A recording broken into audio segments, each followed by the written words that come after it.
नमो वैहंताणं नमो सिद्धाणं नमो ऐरियाणं नमो वज्रायाणं नमो लोहिषभिषाहुनं। मंगलम भगवान वीरो मंगलम गौतमो गणि मंगलम कुंदाद्यो जैन धर्मोस्तु मंगलम।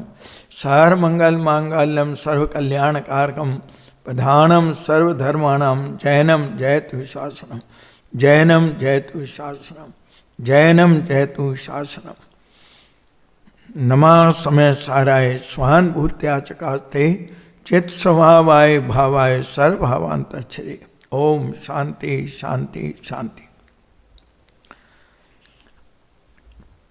जैन दर्शन में आत्मा का हित मोक्ष है और वह मोक्ष मार्ग पूर्वक प्रारंभ होता है और वह मोक्ष मार्ग सम्यक दर्शन ज्ञान चारित्राणी मोक्ष मार्ग।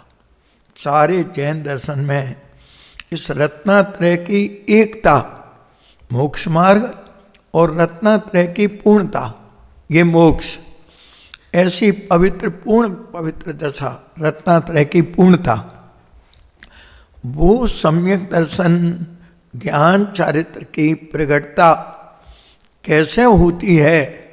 तो भगवान कुंदाचार्य महाराज ने आज अपनी 11वें नंबर की गाथा का मर्म चलेगा। समय सार की क्या मर्म है? भूतार्थ के आश्रय से सम्यक दर्शन होता है। सम्यक दर्शन के निरूपण 4 प्रकार से जैनागम में किए, लेकिन उन सबका प्रयोजन 4 नहीं, प्रयोजन 1 है। देव शास्त्र गुरु के श्रद्धांत से सम्यक दर्शन होता है, एक बात। 7 तत्व के यथार्थ श्रद्धांत पूर्वक सम्यक दर्शन होता है, 2 बात। स्वयं पर का श्रद्धान होने पर सम्यक दर्शन होता है, 3 बात।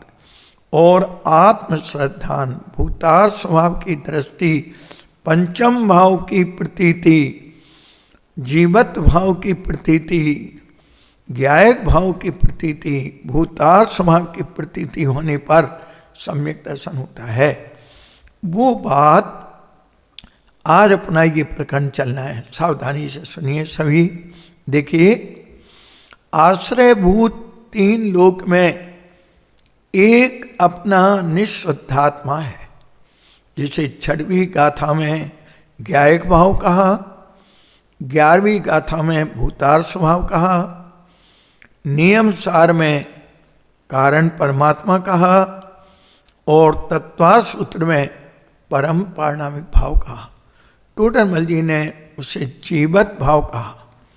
तीनों काल आश्रय करने योग 6 द्रव्यों में एक निःशुद्ध जीव द्रव, 5 अस्थिकाय में एक निःशुद्ध जीवास्थिकाय, 9 पदार्थ में एक अनादि अनंत शुद्ध जीव पदार्थ और 7 तत्वों में एक निज शुद्ध जीवत भाव। ये तीनों काल प्रतीति में, ज्ञान में और आराधना करने योग है। ये शुद्धात्मा आश्रय करने योग है, लक्ष्य करने योग है, प्रतीति करने योग है। इसकी प्रतीति के फल में पर्याय में रत्नात्रय का जो परिणाम प्रकट होता है, ज्ञानी जीव उस प्रगट पर्याय रूपी रत्नात्रय का भेदन करते हैं। वो रत्नात्रय का परिणाम जिसका भेदन होता है, भेदन वर्तमान परिणाम का होता है और लक्ष्य अपने त्रैकालिक ज्ञान दर्शन स्वभाव का होता है। ऐसा सदा ज्ञानी जीव अपने स्वरूप का चिंतन, अपने स्वरूप को अर्थात शुद्धात्मा को ऊर्ध रख करके किस प्रकार करते हैं, उस चिंतन को अपन थोड़ा सा लेते हैं। सबसे पहला, मैं अनादि अनंत एक ज्ञायक भाव हूँ, मैं परम पारणामिक भाव स्वरूप हूँ, मैं त्रिकाल ध्रुव स्वभावी हूँ, मैं अनादि अनंत वीतराग स्वभावी हूँ, मैं अनादि अनंत सर्वज्ञ स्वभावी हूँ, मैं शुद्ध जीवास्तिकाय स्वरूप हूँ, मैं अनादि अनंत कारण परमात्मा हूँ, द्रव्य से अनादि अनंत पूर्ण हूँ और पर्याय में कारण परमात्मा से अनादि अनंत पूर्ण हूँ। और ऐसी पूर्ण की प्रतीति, उसी का नाम मोक्ष मार्ग अर्थात सम्यक दर्शन, उसी स्वरूप को अपना जानना, उसका नाम सम्यक ज्ञान। उसी स्वरूप में चित्त को बार बार रमा करके भीतराग भाव का प्रकट होना, वो है सम्यक चारित्र। ऐसे पर्याय का भेदन जगत में ज्ञानी जीव ज्ञायक की दृष्टि ज्ञान एकाग्रता पूर्वक करते हैं। मैं असंख्यात प्रदेशों का पुंज हूं। टोडरमल जी के शब्दों में विस्तार किया जाए तो क्या कहते हैं मोक्ष मार्ग प्रकाशक पेज नंबर 38 कि अपना चतुष्टय कैसा है जो ज्ञानी जीव जिसका आश्रय करते हैं। अमूर्तिक प्रदेशों का पुंज, क्या कहा? अमूर्तिक पुद्गल है, वो मूर्तिक पुद्गल द्रव्यों का पिंड है। अमूर्तिक असंख्यात प्रदेशों का पुंज, ये हुआ हमारा क्षेत्र। प्रसिद्ध ज्ञानादि गुणों का धारी, ये है हमारा स्वभाव। अनादि निधन, ये है हमारा काल। और ज्ञान आनंद स्वभावी आत्मा मैं हूं, ये है हमारा भाव। द्रव्य, क्षेत्र, काल और भाव, इस प्रकार मैं सदा अवद्ध स्पष्ट स्वभावी हूं। मैं अनन्य व नियत स्वभावी हूं। मैं अविशेष और असंयुक्त स्वभावी हूं। स्वभाव से ही मिश्री, स्वभाव से ही मीठी है। उसे अन्य पदार्थ के द्वारा मीठी करने का प्रयत्न करने का क्या काम है? आत्मा स्वभाव से ही अनादि अनंत अतीन्द्रिय आनंद का पिंड है, अतीन्द्रिय ज्ञान का पिंड है। जनागम में पर्याय मूढ़ जीव को पर समय कहा गया है। जो पर्याय में सर्वस्व मानता है वो जीव पर समय है। इसलिए लोक में अपने स्वभाव को भूलकर अनादि से जीव एक एक समय मिथ्या दर्शन, अज्ञान, असंयम रूप दुख का भेदन करते हैं। जैसे घृत के लिए जल का बिलोना, तेल के लिए रेत को घानी में पेलना और शिला के ऊपर बीज बोना, मृत बैलों से हल चलाने की चेष्टा करना, मृत कलेवर के लिए कंधे पर लेकर के घूमना, ये सब दुनिया में पागलपन के कार्य माने जाते हैं। ख्याल में आया? ये सब पागलपन के कार्य माने जाते हैं। उसी प्रकार जगत के मोही प्राणी अपने सुख के लिए अपने अंतर आत्म स्वरूप को भूलकर अपने उपयोग को बाहरी पदार्थों में सुख की कल्पना करके व्यर्थ भ्रमाते हैं। वे ज्ञानी बड़े धन्य हैं जिनकी टोडरमल जी ने प्रशंसा की है। पहले अधिकार आचार्य उपाध्याय साधु के स्वरूप में कि वे मुनिराज अपने उपयोग को बहुत भ्रमाते नहीं और अपने उपयोग को किन्हीं भी परद्रव्यों में फंसाते नहीं। धन्य है वे ज्ञानी जो उपयोग की संभाल करते हैं। एक कछुए की तरह, जैसे एक कछुआ जब नीचे तल में से ऊपर आता है तो जगत के बहुत ऐसे दुष्ट जीव रहते हैं जो उसे मारते हैं, कंकर मारते हैं, पत्थर मारते हैं। तब वो कछुआ जो फैला हुआ है, वो कछुआ सिकुड़ता हुआ नीचे तल में चला जाता है और शांति का भेदन करता है और विचार करता है कि मेरे प्राण निकल जाएं लेकिन मैं कभी अब बाहर नहीं निकलूंगा।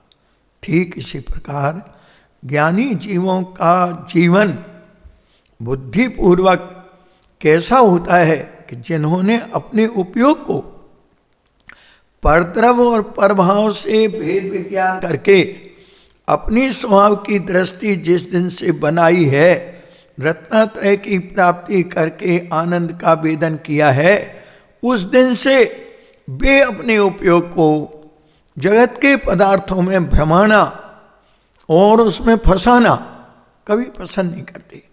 क्यों? कि अपना उपयोग अपने स्वचतुष्टय से बाहर निकलते ही प्रभाव रूपी परिणाम का दुख उत्पन्न होता है।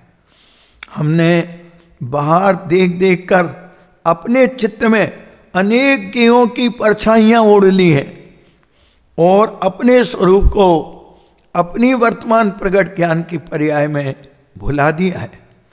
एक सिद्धांत ध्यान रखने की बात है। देखो भाई, क्या रखने की बात है कि अपना जो ज्ञान दर्शन उपशम उपयोग है, ये अपनी पूंजी है, पर्याय रूप प्रकट शाश्वत पूंजी तो अपना ज्ञान दर्शन त्रिकाली स्वभाव है।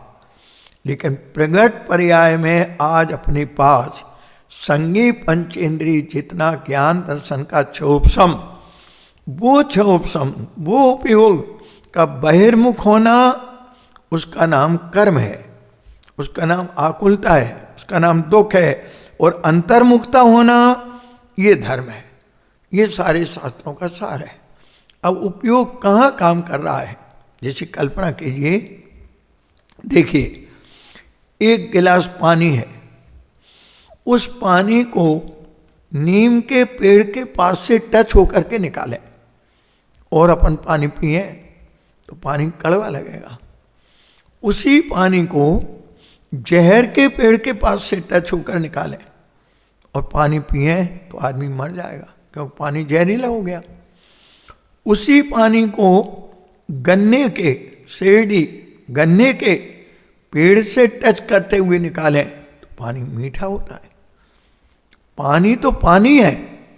ठीक इसी प्रकार अपना उपयोग जब विषय से एकत्व करता हुआ परिणमित होता है तो आकुलता का भेदन करता है, और जब कषाय से एकत्व करता हुआ परिणमित होता है तो अंदर में वो फिर बेचैनी और कषाय की परिणति निरंतर उसकी होती है। इस प्रकार उपयोग की एकत्व कहाँ हो रहा है, ये बात चित्त में रखने की है। क्या कहा? उपयोग विषय से एकत्व करता है तो क्या होता है? दुख का भेदन होता है। कषाय से एकत्व करता है तो जलन होती है, आकुलता होती है, दुख का भेदन होता है कषाय रूपी अग्नि से। और वो ही उपयोग परद्रव और परभाव से छूटकर अपने स्वभाव की तरफ जब लक्ष्य करता है तो वही उपयोग के साथ अतीन्द्रिय आनंद का भेदन होता है। जगत में ज्ञानी अच्छी तरह इस बात को जानते हैं कि अपने स्वरूप से बाहर जगत में क्या है। विचार करो, क्या है बताओ? कि मोही और मिट्टी, अर्थात जगत के सारे मोही प्राणी और सोना चांदी हीरा पन्ना माणिक मोती नीलम पुखराज, ये सब जगत का पदार्थ, ये मट्टी अर्थात मोही और मट्टी से भरा हुआ सारा पुद्गल है। इसलिए वे उधर झुकते नहीं। क्यों? कि मोही और मट्टी से अपने को मिलने वाला क्या है? अपने स्वरूप की दृष्टि एक क्षण को छूटती नहीं, बारंबार अपने उपयोग को अपने स्वरूप की तरफ लाने की भावना, प्रयत्न और पुरुषार्थ चलता रहता है। अपने प्रकट वर्तमान ज्ञान को मुख्य कर अपनी वर्तमानकालीन समस्त पर्यायों का पर से हटाकर अपने त्रिकाली ध्रुव आत्म तत्व में लग जाना और अतीन्द्रिय आनंद पर्याय में प्रकट होने का वेदन होना, इसका नाम आत्मानुभूति है।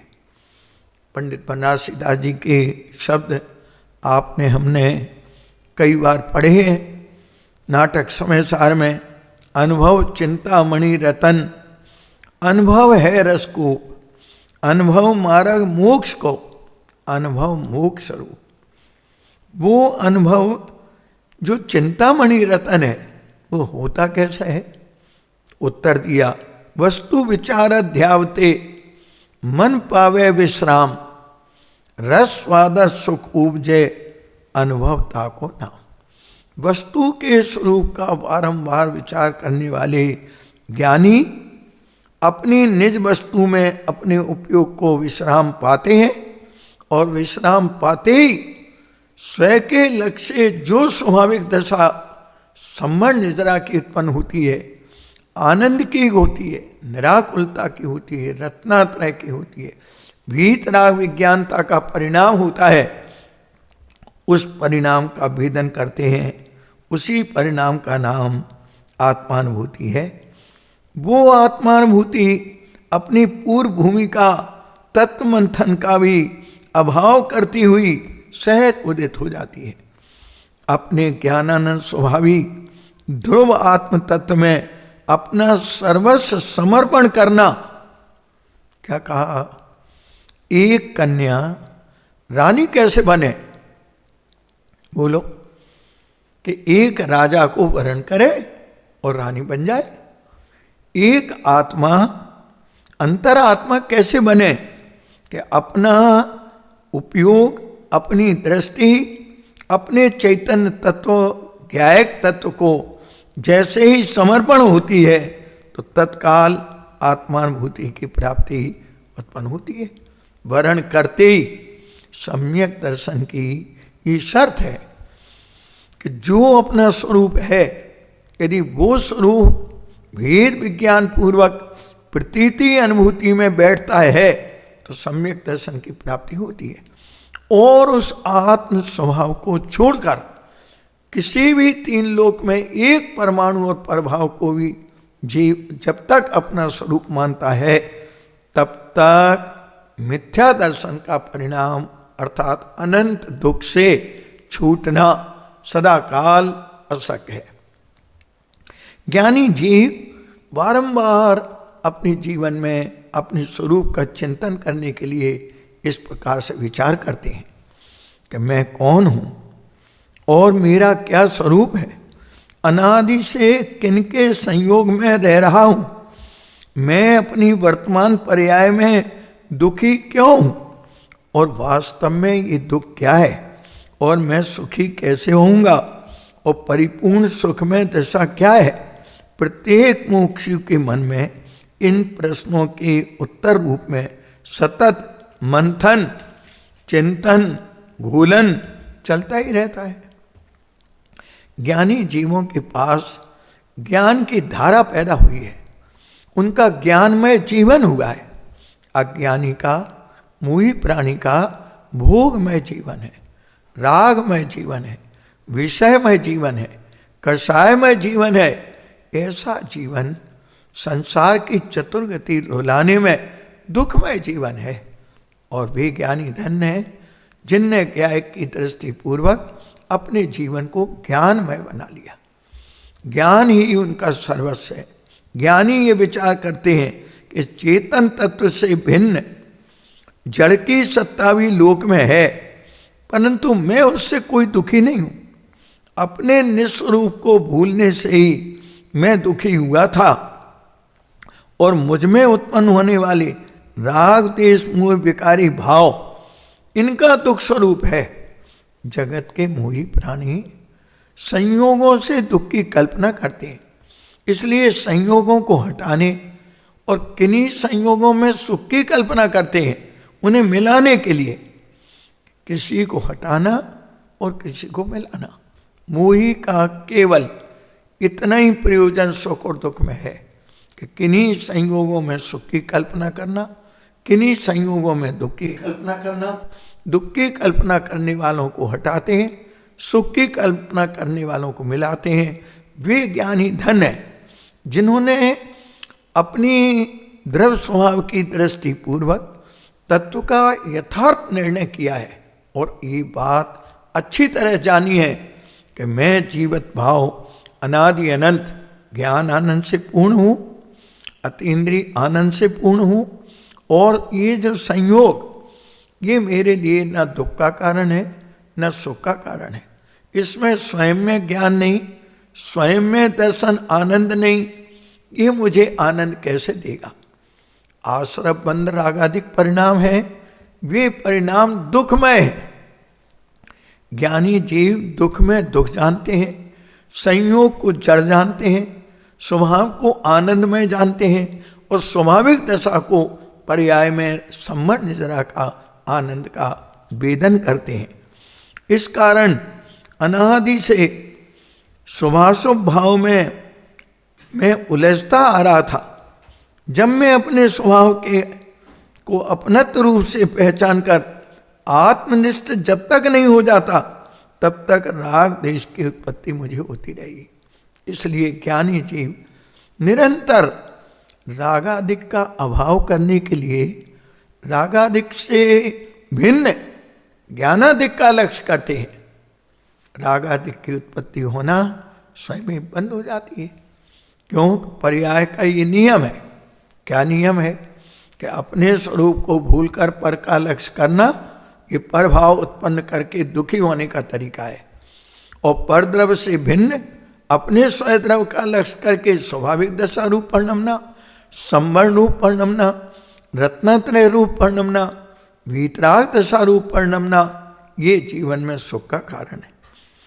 इनकी उत्पत्ति को रोकने का, इन रागादिक की उत्पत्ति का रोकने का एकमात्र उपाय उपलब्ध ज्ञान को आत्मा में केंद्रित करना है। आत्मानुभव का अभिलाषी मुमुक्षु को कभी भी पर के संयोग की आकांक्षा से आकुलित नहीं होना चाहिए। क्यों? कि भूतकाल का विचार करें, इस पंच परावर्तन में कितने संयोग मिले। चारों प्रकार के देवों में अनंतवार जन्म हुआ। मनुष्य में राजा महाराजा सम्राट कितने बार बने। अब कौन से संयोग को प्राप्त करके मैं सुखी होऊंगा? और प्रयोजनभूत तत्व का निर्णय कर तत्व विचार, मंथन और विकल्प की प्रक्रिया से पार होकर निर्विकल्प अतीन्द्रिय आनंदमय आत्मानुभूति को व्यक्त कर मैं सुख से जीवन बिताऊंगा, ऐसा ज्ञानी को अंतर लक्ष्य पूर्वक दृढ़ विश्वास है। वे ज्ञानी धन्य है। क्या कहा? ज्ञानियों का जीवन दो लाइन, एक तरफ संसार मार्ग की लाइन है, एक तरफ मोक्ष मार्ग की लाइन है। मोक्ष मार्ग की पहली क्लास चौथा गुण स्थान और संसार मार्ग की पहली क्लास पहला गुण स्थान। चतुर्थ गुण स्थान से लेकर 14वें गुण स्थान तक सिद्ध भगवान तक एक शुद्धात्मा की रुचि वाले जीव हैं। और नीचे पहले गुण स्थान में अनंत जीव राशि एक शुद्धात्मा को भूलकर अनेक परद्रव और परभाव की रुचि वाली अनंत दुख से जिंदगी बिताती है। सारे ज्ञानी एक रुचि वाले और सारे मोही अनेक रुचि वाले, अनेक रुचि वाले अनेक प्रकार की गतियों में अज्ञान से अनंत अनंत दुख का वेदन करते हैं। और एक रुचि वाले अल्पकाल में पंचम गति को प्राप्त करके पंचम भाव के आश्रय से पंचम भाव रूप परिणति सिद्ध अवस्था का वेदन करके अनंत सुख से जिंदगी बिताते हैं। वे ज्ञानी धन्य हैं जो 7 तत्वों का विचार करके उसमें अपने जीवत भाव को और 9 पदार्थों में अपने शुद्ध जीव पदार्थ, 5 अस्तिकाय में शुद्ध जीवास्तिकाय और अपनी पर्याय में अतीन्द्रिय आनंद का भेदन करके कैसे सुखी होते हैं, कैसे रत्नात्रय का रतन प्रकट होता है। जिस एक सम्यक दर्शन अर्थात सम्यक स्वभाव की प्रतीति अनुभूति पूर्वक जो परिणाम उत्पन्न हुआ, उस परिणाम की इंद्र प्रशंसा करता है। ये बात हम दौलत राम जी के 6 डाले में पढ़ते हैं।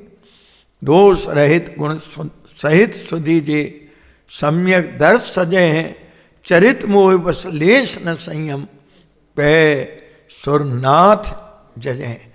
एक समय के रत्नात्रय की परिणाम की इंद्र जिसकी प्रशंसा करता हो, जिसको भगवती आराधना में शिवकोटि आचार्य कहते हैं कि एक तरफ 3 लोक की संपत्ति रखो और एक तरफ सम्यक दर्शन का वीतरागी संवर्ण निद्रा का रत्नात्रय का परिणाम रखो, तो वो 3 लोक की संपत्ति जो जड़ पदार्थ है उस परिणाम के सामने कोई कीमत नहीं रखती। क्यों कि रत्नात्रय की तो 3 लोक में पूजा होती है। वो बात यहाँ अपनी चल रही है कि जगत में भोगों की चाय से भोग सामग्री मिलती नहीं, कदाचित पुण्य योग से सामग्री मिल भी जाए तो उसे भोगने का जो परिणाम होता है अज्ञानी का, वो परिणाम से दुर्गति की प्राप्ति होती है। क्यों कि संयोग में शांति नहीं, संयोग में सुख नहीं, और सुख की कल्पना करके संयोग को भोगने में जिनका चित्त रमता है अर्थात आत्मा के स्वरूप से हटता है, तो पर्याय में आत्मा का अर्थात ज्ञान दर्शन चारित्र का घात होता है। मिथ्या दर्शन ज्ञान चारित्र के विपरीत परिणाम से अर्थात स्वभाव से विरुद्ध परिणाम, इनसे अनंत संसार बढ़ता है। जैसे जैसे तृष्णा की ज्वाला बढ़ती है वैसे वैसे अग्नि में ईंधन डालने से तृप्त नहीं होती, उसी प्रकार मोही तृष्णा की आग में जलता ही रहता है। तृष्णा को ज्ञानियों ने नागिन की उपमा दी है। तृष्णा नागिन ज्यों ज्यों डंके लहर जहर की आवे। फिर क्या करें हे जीव, इन भोगों का दासपना छोड़। भोग की सामग्री चक्रवर्तियों के पास कितनी है, लेकिन फिर भी वे इसकी उपेक्षा करके और स्वरूप की अपेक्षा करके निर्ग्रंथ दशा को अंगीकार करके स्वरूप में रम करके अपने स्वरूप की पूर्ण उपलब्धि पर्याय में सिद्ध अवस्था को प्राप्त कर लेते हैं। ज्ञानी अच्छी तरह जनागम से, सत्समागम से, अपने अनुभव से, अपने तत्व निर्णय के बल से, अपनी अनुभूति से अच्छी तरह जानते हैं कि ये पुण्य का जो उदय है एकदम क्षण भंगुर है, इसलिए उसे देखकर ललचाते नहीं, और पाप के उदय की बाहरी प्रतिकूलता से घबराते नहीं। क्यों कि पाप पुण्य का उदय अपने स्वभाव से सदाकाल बाहर है। अरे पाप पुण्य का भाव जब स्वभाव से बाहर है तो पाप पुण्य का उदय तो कर्म में है, वो तो परद्रव्य का है। महान पाप का उदय हो उससे कोई पाप ही नहीं होता। बहुत पुण्य का उदय हो, बहुत जड़ सामग्री मिलती हो, उससे कोई पुण्यात्मा नहीं। ये कोई पुण्य और पाप के लक्षण नहीं। पाप भाव रूप परिणमन हो उसका नाम पर्याय अपेक्षा पापी है। विशुद्ध परिणाम से पुण्य भाव रूप परिणमन हो उसका नाम पुण्यात्मा है। और दोनों विभाव से भिन्न स्वभाव के लक्ष्य से स्वाभाविक परिणमन हो, रत्नात्रय रूप परिणमन हो, वीतराग रूप परिणमन हो, उसका नाम धर्मात्मा है। और संयम धारण करके स्वरूप की रमणता पूर्वक पंचम गति को प्राप्त हो उनका नाम परमात्मा है। संयोगों का शांति के लिए कभी ज्ञानी भरोसा नहीं करते और हमें उपदेश देते हैं कि संयोगों का कभी भरोसा करना मत और निस्वभाव का कभी भरोसा छोड़ना मत। मोही की इतनी भारी और इतनी छोटी एक मूल में भूल बनी रहती है कि उसे संयोगों में नित्यता दिखती है, जबकि वे अनित्य हैं। और जो स्वभाव नित्य है, अनादि अनंत है, आनंदमय है, उसको वो भूला रहता है और संयोगों में नित्य की कल्पना करके उनको टिकाने का उपाय करता है। और उनका नियम है, क्या नियम है बताओ?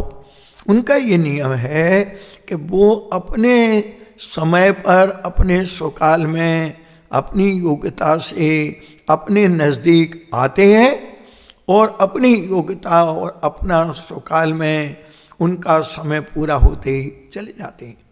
बुद्धजन जी की असरण भावना अपने चित्त में इन संयोगों का ज्ञान कराने के लिए लिखे रहना चाहिए। क्या है वो भावना? चेतन अचेतन सपरिग्रह, दो प्रकार के परिग्रह हो गए, स्त्री पुत्रादिक धन धानादिक। चेतन अचेतन सब परिग्रह हुआ अपनी स्थिति लय, सो रहे आप करार माफिक अधिक राखे न रहे। अब शरण का की लेगा, बोल हे जीव अब शरण का की लेगा। अरे जब इंद्र नाई रहते हैं, शरण तो एक धर्म आत्म जाय मुनिजन कहते हैं। धन्य है वे ज्ञानी जिन्होंने पंच परमेष्टि की आज्ञा को सरोधार कर पंचम भाव की शरण ली है, जिसमें अनंत काल तक शरण देने की ताकत है। जगत में इस पंचम भाव को छोड़कर अनंत काल तक के लिए किसी में शरण देने की ताकत नहीं है, किसी में सुख देने की ताकत नहीं है, किसी के लक्ष्य से निराकुलता प्रकट नहीं हो सकती। इसलिए धर्मी आत्मा का सहारा लेकर के ज्ञानी जीव सुख का वेदन करते रहना, कभी भी धैर्य को छोड़ना नहीं। अपने सम्यक ज्ञान सर्व समाधान कारक है। ज्ञानी के पास विचार करने की ताकत पैदा हो गई, सम्यक विचार करने की ताकत हो गई। मोही के मोह भरे वस्तु स्वरूप से उल्टे विचार होते हैं। उल्टे विचारों से, अज्ञान रूप विचारों से, भ्रम रूप विचारों से, कषाय रूप विचारों से निरंतर दुख होता रहता है। ज्ञानी वस्तु के स्वरूप को जानकर अपने चैतन्य की अनुभूति से संपन्न हुआ है, तो वो अच्छी तरह ज्ञान के द्वारा वस्तु के स्वरूप का विचार करना जानता है। हर परिस्थिति में अपनी मन स्थिति को नहीं बिगड़ने देता। ये है सम्यक विचार की ताकत। अज्ञानी जीव अनुकूल परिस्थिति में भी प्रतिकूल परिणमन करके दुखी होता है। ज्ञानी जीव प्रतिकूल परिस्थिति में भी स्वभाव के लक्ष्य से अनुकूल परिणमन करके रत्नत्रय रूप परिणमित होता हुआ सुख से जीवन बिताता है। वो बात यहाँ भूतकाल में ज्ञानी जो मुक्ति को गए हैं, उनके जीवन को अपना आदर्श बनाओ। महापुरुष उनके जीवन, किसी भी प्रकार का प्रसंग हमारे जीवन में बने, उस समय महापुरुषों की याद लाओ। कोई भी देह में कोई रोग होता है, कोढ़ खाज होती है, बड़े बड़े महापुरुषों की याद लाओ। सनत कुमार चक्रवर्ती, बड़े बड़े श्रीपाद श्री के कोटि भट्ट, छायक सम्यक दृष्टि, तद्भव मोक्षगामी। अरे उनकी ऐसी परिस्थिति बनने पर भी उन्होंने अपनी मन स्थिति को नहीं बिगड़ने दिया।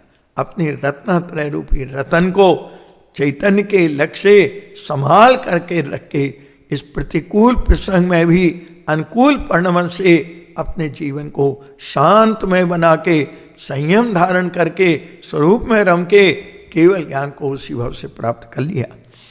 बाहरी अज्ञानी जीव ये बार बार विचार करता है। क्या विचार करता है? कि मैं बाहरी निश्चिंता कर लूं, इसलिए पाप रूप परिग्रह जुटाने में जीवन बर्बाद करता है। बाहर से निश्चिंत हो जाऊं, फिर धर्म साधन करूंगा। लेकिन उससे ये पता नहीं कि निश्चिंत होते होते अनंत काल में कोई आज तक निश्चिंत नहीं हो पाया। बाहर में चिंता तो होती है, निश्चिंतता नहीं होती।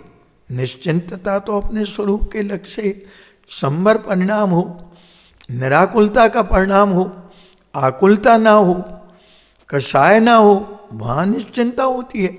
ये बाहरी परिग्रह में जुटाने में, अपने जीवन में कैसे निश्चिंतता होगी?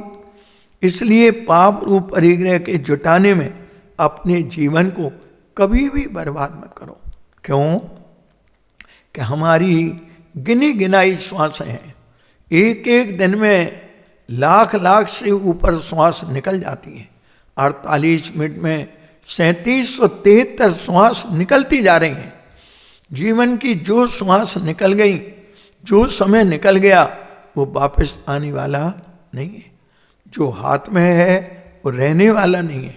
जो श्वास बाकी है वो आकर के जाने वाली है। और जब अंतिम श्वास होगी तब सम्राट महाबल सेनानी उस क्षण को टाल सकेगा क्या? हे भाई चेतो, दुख दूर करने में तुम्हें जब कोई सहारा ना दे, तुम्हें बड़ी चिंता होती है। देखो हम दुखी हैं, हमें कोई सहारा नहीं है, तो हमारे आचार्य बहुत कोमल संबोधन करते हैं। जब तुम्हें कोई सहारा नहीं दे तो इस बात की चिंता और सोच को छोड़ करके चत्तारी शरणम पाठ पढ़ करके निज की शरण में आके पर्याय में सुख का विधन करना। चत्तारी शरणम का अर्थ क्या निकला? कोई शरण ना हो लेकिन अनंत परमात्मा शरण है। व्यवहार में सिद्ध परमात्मा शरण है, साधु परमेष्टि अंत दीपक आचार्य उपाध्याय साधु शरण है, और केवली प्रणतम धम्मम शरणम भविजामी, केवल ज्ञानी परमात्मा के द्वारा कहा हुआ धर्म तीनों काल जगत के जीवों को शरण है, अर्थात शरण बताने वाला है। और हम उनके द्वारा कहा हुआ निज ज्ञाय को शरण में लेकर उस प्रतिकूल प्रसंग में जीवन शांति से बिता सकते हैं। ये जीवन के जीने की कला है। बंधन से सावधान रहना, क्योंकि प्रति समय उदय में आने वाले कर्म झड़ते, और मैं अपने स्वभाव के लक्ष्य से प्रसन्नता का अनुभव करना मेरा काम है। कर्म का झड़ना काम है। कैसे ही कर्म उदय में आए, उस नाटक को देखने मात्र का काम है।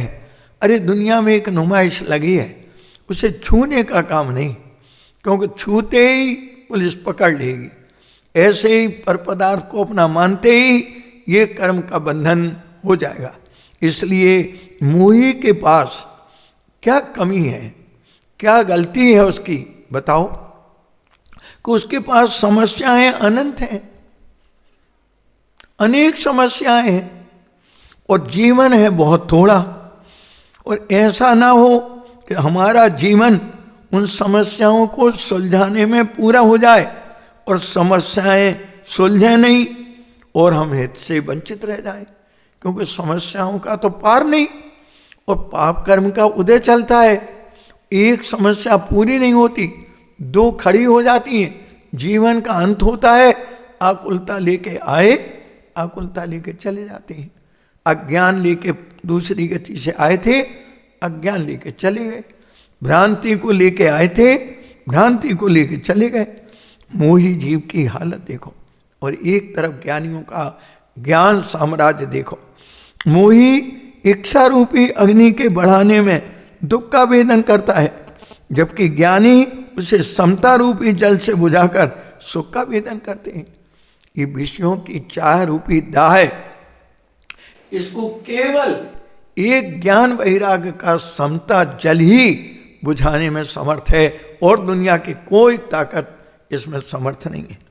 इस बात को ज्ञानी अच्छी तरह से जानते हैं। क्या जानते हैं बताओ? कि तृष्णा का ये स्वभाव है, तृष्णा का ये स्वभाव है कि वो जितनी जितनी पूरी होती दिखती है, उतनी उतनी आग में ईंधन डालने की तरह बढ़ती जाती है। उसका ओर नहीं, उसका छोर नहीं। वो तृष्णा रूपी गड्ढा इतना बड़ा है कि उसमें 3 लोग की संपत्ति डाल दो तो भी एक छोटा सा गड्ढा भी पूरा नहीं होगा। 36 नंबर का गुणभद्राचार्य महाराज का आत्मानुशासन का श्लोक, जिसको टोडरमल जी साहब ने भी मोक्ष मार्ग प्रकाशक में फिट किया है। ये तो हुआ तृष्णा का स्वभाव कि जो पूरी होती नहीं और बढ़ती जाती है और निरंतर जीव दुर्गति में चला जाता है। आत्मा का स्वभाव, ये तो तृष्णा की बात हुई। आत्मा का स्वभाव कैसा है कि उसे अपनी श्रद्धा ज्ञान आचरण में जो अपनाता है वो संसार से छूटकर सदा काल को तृष्णा का अंत करके इच्छाओं का अंत करके मुक्ति को सहज प्राप्त कर लेता है। मोही अपेक्षाओं के जाल में फंसता है, ज्ञानी अपेक्षाओं के जाल को एक क्षण में निरपेक्ष स्वभाव के बल से काट देता है। जाल में फंसने के पहले भेद विज्ञान की कैंची से उसे काट दो। अपेक्षाओं के जाल में मत फंसो, अन्यथा दुखी रहोगे। क्या है ये अपेक्षाओं का जाल बताओ?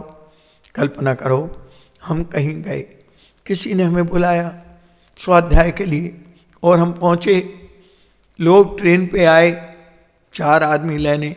अब हम दुखी हो रहे हैं, किस बात में कि 4 आए साहब, कम से कम 40 तो आते। फिर उन 4 ने पूछा, पंडित जी तबीयत ठीक है? हाँ साहब ठीक है। फिर भी हम दुखी, किस बात में? हमारी ये अपेक्षा है कि तबीयत हमारी तो पूछी, ये नहीं पूछा कि घर वालों की तबीयत ठीक है। फिर दूसरे आगे वालों ने बढ़ करके घर वालों की तबीयत पूछी, फिर भी हम दुखी, किस बात में कि घर वालों की तबीयत ठीक है ये तो पूछा, लेकिन ये नहीं पूछा कि पंडित जी आप लाए नहीं उन लोगों को साथ में। ऐसी कितनी अपेक्षाएं इस अज्ञानी के अज्ञान की होती हैं, जिनको ज्ञानियों ने ज्ञान की कैंची से इन अपेक्षाओं के जाल को समाप्त कर दिया। क्योंकि उन्होंने ये विचार किया कि अरे निरपेक्ष स्वभाव को 3 लोक में किस पद पदार्थ की अपेक्षा है? जब तक अपनी अनंत वैभव संपन्न ज्ञान आनंदात्मक सत्ता की अपनत रूप से प्रतीति नहीं होती, तब तक पर को अपना मानने रूपी मोह कभी नष्ट नहीं होगा। नियम, जब तक अनादि अनंत समग्र परिणमन की व्यवस्था 3 लोक की 5 समवाय के प्रकरण में पिछला निकल चुका अपना ही प्रकरण, अभी तो अपनी ये बात चल रही है। अनादि अनंत समग्र परिणमन व्यवस्था की सुव्यवस्थित सुनिश्चितता नियमितता की प्रतीति जब तक नहीं होती, 3 लोक में सारे पदार्थों का परिणमन जिस ज्ञानी को होता हुआ दिख गया, वो ज्ञानी ज्ञान वैराग्य के बल से मुक्ति को प्राप्त हो जाता है। जिसे करता हुआ दिखता है, निमित्ताधीन दृष्टि वाला, निमित्तों के तरफ से संयोगों के तरफ से कर्तव्य बुद्धि का भार अपने ऊपर रखता है, वे ज्ञानी धन्य हैं जिनको स्वभाव से देखने की नजर हो गई। स्वभाव दृष्टि से देखते हैं, और स्वभाव दृष्टि से देखते हैं तो उन्हें किसी प्रकार की आकुलता नहीं होती। कल्पना कीजिए, अपन यहाँ सोनागिर से दिल्ली जा रहे हैं, बीच में कोई गाड़ी बिगड़ गई, अपने को जरूरी जाना है, ज्ञानी जीव है, बोलता ड्राइवर से है, देखता मोटर के परमाणुओं को है, क्योंकि वो जानता है कि मोटर के एक एक परमाणु में एक एक क्रियावती शक्ति है, इसके जब चलने की जिस प्रकार की योग्यता है उस प्रकार का ये पदार्थ परिणमन करेगा। ज्ञानी जीव इस बात को अच्छी तरह जानता है, और बोलता ड्राइवर से है क्योंकि फालतू बैठा है, और देखता मोटर को है, इसलिए उसे कोई आकुलता नहीं होती। अज्ञानी ने ये विचार में विपरीत श्रद्धा दृढ़ बना रखी है कि इसके चलाने से चलती है, इसके रोकने से रुकती है, ये क्यों नहीं चलाता, तो ड्राइवर के ऊपर रोष करता है, तोष करता है, कसाय करता है, आकुलित होता है। लेकिन मोटर के चलने की योग्यता तो वो अपनी योग्यता से चलती है। ज्ञानी जीव स्वभाव दृष्टिवंत है, मूल पॉइंट ये है। अज्ञानी मोही संयोग दृष्टिवंत है, संयोग से देखने वाला कर्तव्य बुद्धि के भार से दुखी रहता है, स्वभाव से देखने वाला ज्ञातापने से, ज्ञाता दृष्टा के स्वाभाविक परिणाम से सदाकाल सुखी रहता है। ज्ञानी को विकार की तुच्छता भाषित हो तो वीर वहां से खिसके, और स्वभाव की महिमा भाषित हो तो वीर वहां ढले। जिसकी महिमा हमें उपयोग को, दुनिया उपयोग को पलटना चाहती है, और सारे ज्ञानी कहते हैं कि उपयोग को पलटने की जरूरत नहीं है। सबसे पहले भेद विज्ञान करके तत्व का निर्णय करने के लिए अपनी रुचि को पलट दो, और जब रुचि बदल जाएगी तो उपयोग अपने आप वहां लगने लगेगा। तुम रुचि बदलो नहीं और उपयोग को पलटना चाहो, ये बात कभी संभव नहीं होगी, क्योंकि मोही की पररुचि के कारण अविवेक नाम का ज्वर अंदर में पैदा होता है। जीवन में स्वरुचि सुख देती है और विभाव का रस जीव को मार डालता है। रस तोड़ने की बात है, रस काय का है, स्वभाव का रस जीवन दान देता है। विभाव का रस भेद विज्ञान के अभाव में निरंतर दुख से जीवन बिताता है। सबसे पहले नंबर का एक काम है, क्या काम है कि विषय कषाय का रस टूटना चाहिए। मोही कषाय की मंदता देख लेते हैं, ज्ञान के उघाड़ को देख लेते हैं, परंतु विभाव का रस मंद है या तीव्र है इसे नहीं देख पाते। और स्वभाव का रस आ जाए तो विभाव का रस टूट जाता है। चारित्र संबंधी विभाव रहता है, उसको ज्ञानी स्वभाव के रस के बल से तोड़ता जाता है। अज्ञानी का रस टूटता नहीं, संयोग बदलते हैं। क्यों? हमारी आत्मा के अनुभव न होने में ये विभाव का रस एक दुश्मन है। इसको तोड़ने की ताकत सिर्फ हमारे वर्तमान प्रकट ज्ञान में है। यदि सूक्ष्म अंतर अवलोकन का प्रयोग हमारा चले तो विभाव का रस टूट जाए, लेकिन अंतर लक्ष्य करके सूक्ष्म अवलोकन चले, अन्यथा कर्मोदय में निमित्ताधीन होकर परिणमन विपरीत हो जाएगा। हमारा धारणा ज्ञान कुछ भी नहीं कर पाएगा, क्योंकि वो बहिर्लक्ष्य ज्ञान है। कैसे काम करेगा? आत्मिक ज्ञान काम करता है, भेद विज्ञान काम करता है, भाव ज्ञान काम करता है। भूतकाल की पर्यायों का हमें अवलोकन नहीं करना। भूतकाल के जो पर्याय हैं हो चुके, उनका क्या अवलोकन करना? चलते परिणामों का अवलोकन करते समय दूसरे पदार्थों के प्रति लक्ष्य स्वतः ही गौण हो जाता है। परिणाम का रस अवलोकन किए बिना जीव सही समझ नहीं कर सकता। उदय के समय कैसा ही उदय आए, हमें अपने धारणा ज्ञान का पूरा लाभ उठाना चाहिए, अन्यथा उस धारणा ज्ञान का कोई महत्व नहीं है। हमने चिन्हवाणी पढ़ी, सत्समागम किया, उपदेश सुना, हमारे पास धारणा ज्ञान प्रकट हुआ, तो उदय के समय अगर उस धारणा ज्ञान का लाभ हमने न उठाया तो फायदा क्या हुआ? खुद को अंतर अवलोकन में अनंत गुण का निधान अपना स्वरस भाषित होगा तो सहज हमारा झुकाव स्वरूप की तरफ होगा। भीतर की स्वयं कल्याण करने की तैयारी जिसकी अंदर से रुचि होती है, वो जीव जीवन में शांति को प्राप्त कर लेता है। दोषों को दूर करना है तो दोष का ज्ञान होना चाहिए। दोष का ज्ञान किए बिना और तत्व का अभ्यास किए बिना और आत्मलक्ष्य परिणाम हुए बिना कभी भी निर्दोष स्वभाव की दृष्टि बिना दोष छूट सकते नहीं है। अपने आत्मा को केंद्र रखकर अर्थात ज्ञाय को मुख्य रखकर विभाव का रस भंग हो जाएगा। धारणा ज्ञान है वो तो क्या कहें, एक नशे का इंजेक्शन है। जो हमारा बहिर्लक्ष्य ज्ञान है वो शांति क्यों नहीं दे पाता? इसलिए नहीं दे पाता कि जैसे किसी को इंजेक्शन लगा दिया वो आदमी नशे में आ जाता है और भूल जाता है सब। इसी प्रकार नशे का इंजेक्शन जैसा है, थोड़ी शांति बाहर में दिखेगी किंतु अशांति दबी हुई पड़ी है। चलते हुए परिणाम पर चौकीदार जैसा अपना ज्ञान काम करना चाहिए। जो परिणाम चल रहा है उसका निरीक्षण अच्छी तरह होना चाहिए। दो ही तो कुल काम है। कौन से काम है बताओ? एक दोष दर्शन और दोष को तोड़ने के लिए निर्दोष स्वभाव का दर्शन। दोष दर्शन करेंगे तो दुनिया के दोष देखने की आदत खत्म हो जाएगी।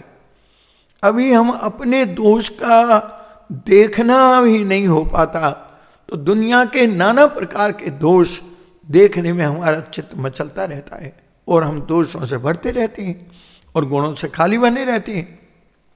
वे ज्ञानी बड़े धन्य हैं जो अपनी पर्याय का दोष अच्छी तरह देखते हैं और निर्णय करते हैं कि ये दोष छूटने की विधि क्या है, कि दोष से भिन्न जो निर्दोष अपना स्वभाव है, उस निर्दोष स्वभाव का लक्ष्य होते ही दोष का परिणाम उत्पन्न होना बंद हो जाता है। दुनिया के दोष दुनिया के पास रहे, क्योंकि उनके दोष का संबंध मेरे अपने से कुछ नहीं है। ऐसी धुन लगना चाहिए, ऐसी धुन लगना चाहिए कि स्वभाव के अलावा कुछ जगत में दिखे ही नहीं। भीतर में ऐसी लगन लगे कि मैं तो जगत के परिणमन का मात्र साक्षी हूँ। ऐसा दृढ़ संस्कार जीव अगर डालता है तो उसका जीवन सफल हो गया, क्योंकि नियम है जिसको जिसमें रुचि और रस है उस कार्य में वो चतुर होता है। गायक के विशेष नजदीक रहने वाले रत्नात्रय को जीवन में प्राप्त करके सुखी हो जाते हैं। रुचि को पलटाए बिना हमारा उपयोग कैसे पलटेगा, और रुचि पलट जाए तो उपयोग बाहर कैसे जाएगा। नियम है, क्योंकि रुचि हमें अंदर की है और उपयोग बाहर घूमे, ऐसा कभी नहीं हो सकता। शास्त्र में सारी जिनवाणी में क्या बताया बताओ, कि सारे जनागम में अनुभवी जीवों ने अनुभव की वार्ता अनुभव पद्धति से अनुभव करने के लिए जगत के जीवों को कही है। और जो जीव उस अंतर्लक्ष्य पूर्वक अनुभव करते हैं उनका जो विभाव में स्वयपना हो रहा है, इस कारण दुख दुख रूप नहीं लगता। क्योंकि स्वभाव में सुख रूप लगे तो विभाव में दुख लगे, लेकिन विभाव में अपनापना है तो दुख कैसे लगेगा। ज्ञान में स्वयपना और राग में परपना लगने लगे तो ज्ञानी का ज्ञान रूप परिणमन सहज हो जाता है। किसी व्यक्ति का दोष दिखता है, हमें कल्पना कीजिए किसी व्यक्ति का कोई दोष दिखता है तो वहाँ से खिसकने का हमारा मन हो जाता है। उसी प्रकार विभाव को झुक जाना, विभाव की तरफ वहाँ से हटने का मन ज्ञानी का सहज हो जाता है। एक ही काम, विभाव की उपेक्षा बनी रहे, स्वभाव की अपेक्षा बनी रहे, ये जीवन में सर्वोत्कृष्ट काम है। किसी भी संयोगी पदार्थ में हमारी ज्ञान की व्याप्तता नहीं है। स्पष्ट मालूम पड़ता है कि मेरा ज्ञान ज्ञान की मर्यादा से आगे कहीं प्रवेश नहीं कर सकता। जानने के कार्य से आगे मेरे ज्ञान की कहीं व्याप्ति नहीं है, और जब व्याप्ति नहीं है तो मुझे उससे क्या प्रयोजन है। इस तरह पर के परिणमन में खुद के ज्ञान की यहाँ अनुपस्थिति है। पर के परिणमन में खुद के ज्ञान की अनुपस्थिति है, ऐसा ज्ञानी अच्छी तरह जानते हैं। इसलिए सबसे बड़ा पुरुषार्थ तो अज्ञान का रस तोड़ने में और बाद में स्वरूप प्राप्ति बहुत सुगम है। जितना रस अंदर विषय का ज्ञान का टूटेगा, गायक के बल से वो जीव गायक के स्वयं ज्ञान में प्रतिभाषित होते ही अंतर्लक्ष्य पूर्वक अपने जीवन को सफल कर लेगा। ये नियम ज्ञानी अच्छी तरह जानता है कि मात्र जानने के भाव में मेरी व्याप्ति है, इससे आगे नहीं। और जहाँ व्यापक रूप से मेरी मौजूदगी ना हो वहाँ मैंने ये कार्य किया, ये तो बिल्कुल गलत बात है। विकल्प केवल विकल्प की मर्यादा में रहता है। ज्ञान ज्ञान की मर्यादा में, पुद्गल का कार्य पुद्गल की मर्यादा में होता है, क्योंकि ज्ञान सदा ज्ञान रूप है, गे रूप नहीं। गे रूप है, ज्ञान रूप नहीं। मोही जीव को राग में पर में सुख बुद्धि है, और जहाँ सुख मान रखा है वह तत्संबंधी इच्छा हुए बिना रहती नहीं।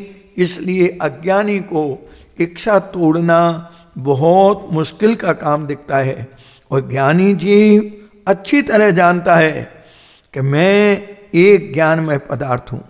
ज्ञान के अलावा अन्य सर्व पदार्थ केवल पर के रूप में है। गे के अलावा ज्ञान के पास अन्य कोई खाता नहीं है। क्या कहा? एक ज्ञान को छोड़कर सारे जगत के जितने पदार्थ हैं विज्ञानी के लिए पर गए हैं, और ज्ञानी के पास सारे जगत के पदार्थों के लिए एक गे के अलावा इस ज्ञान के पास कोई दूसरा खाता नहीं है। इस तनिष्ठ का खाता बंद करने की बात है। मिथ्यात्व का रस तोड़ना आ गया, समझ लो कि स्वभाव का रस होते ही, सम्यक्त होते ही ये आत्मा जीत गया। अभी जो हम रोज पढ़ते थे कि लक्ष्मी बढ़ी, अधिकार भी पर बढ़ गया क्या बोलिए, परिवार और कुटुंब है क्या वृद्धि कुछ नहीं मानिए, संसार का बढ़ना, अरे नर देह की ये हार है, नहीं एक क्षण तुझको अरे इसका विवेक विचार है। हे जीव, तुझसे एक क्षण भी इसका विचार नहीं है। मोक्षु जीव अच्छी तरह विचार करता है कि अनंत काल के लिए जिसे श्रद्धा देना है उसका समझना सबसे पहला नंबर का कार्य है। कषाय का रस ज्ञान को मलिन करता है। जिस जीव ने विषय भोगों में सुख की कल्पना की है वो विषय तृष्णा से दुखी क्यों ना होगा। अज्ञानी जीव को ममत्व का त्याग रुचता नहीं है। प्रवृत्ति निर्वृत्ति बिना नहीं रुचती। बहुत काम लक्ष्य में लिए हों उनकी ममता के कारण दुखी बना रहता है। अज्ञानी अज्ञान से बहुत दुख सहने तैयार है। क्या कहा? अज्ञानी अज्ञान से बहुत दुख सहने को तैयार है, परंतु स्वरूप का ग्रहण करके ममत्व छोड़ने को तैयार नहीं है। अरे धिक्कार है ये जीवन। कितना सरल काम, कितना सरल काम। दुख सहने को तैयार है, लेकिन दुख से भिन्न स्वभाव को ग्रहण करके उस ममत्व को छोड़ने के लिए तैयार नहीं है। इसलिए हे जीव, तू तेरे विवाह परिणाम रूपी दोष से दुखी है, और तेरा दोष इतना ही है कि पर को अपना मानना और अपने स्वरूप को भूल जाना। बस ये कला जिसको अपने स्वरूप के पहचान की, भेद विज्ञान की, तत्व निर्णय की आ गई, वो जीव तत्व निर्णय में अपने जीवन को एक एक क्षण का प्रयत्न, एक एक क्षण का ज्ञान इस समय सार रूपी देवता के चरणों में समर्पित करने के लिए कटिबद्ध हो जाता है। और जब इस समय सार रूपी देवता को अपनी श्रद्धा, अपना ज्ञान, अपना ध्यान समर्पित करता है तो जीवन उसका निहाल हो जाता है। अपन पूजा में भी इतराग पूजा की जयमाल के बाद पढ़ते हैं 2 पंक्तियां। आप ही ज्ञायक देव है, आप का गे, अखिल विश्व में आप ही धे गे श्रद्धे। 5 बाल ब्रह्मचारी भगवंतों की पूजा की 4 लाइन जीवन भर याद रखिए। क्या है वे? श्रद्धान परम जागा मन में, श्रद्धान परम जागा मन में, सुख शांति सदा है अंतर में, परमाणु मात्र भी नहीं पर में, मेरा सर्वस्व सदा मुझ में। हे भगवन, उपयोग नहीं पर में भागे, अतिचार नहीं किंचित लागे, प्रभु भर निज में ही रम जाऊं, निज परम ब्रह्मचर्य पा जाऊं। ऐसा सुंदर पवित्र जीवन हमारा रत्नात्रय स्वरूप की आराधना में लगकर रत्नात्रय के परिणाम का वेदन करते हुए साधी अनंत काल तक अनंत सुख से जीवन जिए। इस पवित्र भावना के साथ अभी का अपन ये 11वीं गाथा का सम्यक दर्शन का विषय पूरा करते हैं। अब कल अपना अगला विषय प्रारंभ होगा।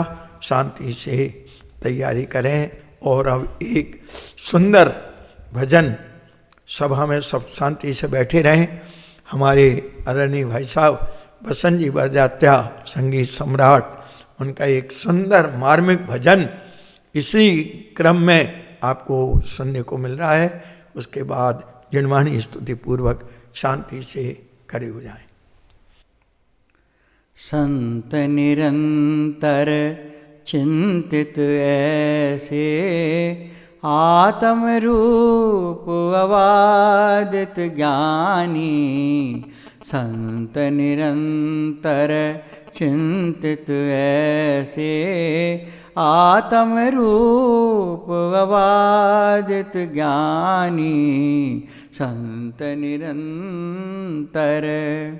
रागादिक तो देहाश्रित हैं, रागादिक तो देहाश्रित हैं, इनते होत ना मेरी हानि, इनते होत ना मेरी हानि। दहन दहति जो दहन न तदगत, दहन दहति जो दहन न तदगत, गगन दहन ताकी विधि ठानी। संत निरंतर चिंतित ऐसे आत्म रूप अबाधित ज्ञानी संत निरंतर। वर्णादिक विकार पुद्गल के, वर्णादिक विकार पुद्गल के, इनमें नहीं चेतन निशानी, इनमें नहीं चेतन निशानी। यद्यपि एक क्षेत्र अवगाही, यद्यपि एक क्षेत्र अवगाही, तदपि लक्षण भिन्न पिछानी। संत निरंतर चिंतित ऐसे आत्म रूप अबाधित ज्ञानी संत निरंतर। मैं सर्वांग पूर्ण ज्ञायक रस, मैं सर्वांग पूर्ण ज्ञायक रस, लवण खिलवत लीला ठानी, लवण खिलवत लीला ठानी। मिलो निराकुल स्वाद न यावत, मिलो निराकुल स्वाद न यावत, तावत पर परनति हित मानी। संत निरंतर चिंतित ऐसे आत्म रूप अबाधित ज्ञानी संत निरंतर। भागचंद निर्द्वंद निरामय, भागचंद निर्द्वंद निरामय, मूरत निश्चय सिद्ध समानी, मूरत निश्चय सिद्ध समानी। नित अकलंक अवंक संक बिन, नित अकलंक अवंक संक बिन, निर्मल पंक बिना जो पानी। संत निरंतर चिंतित ऐसे आत्म रूप अबाधित ज्ञानी संत निरंतर।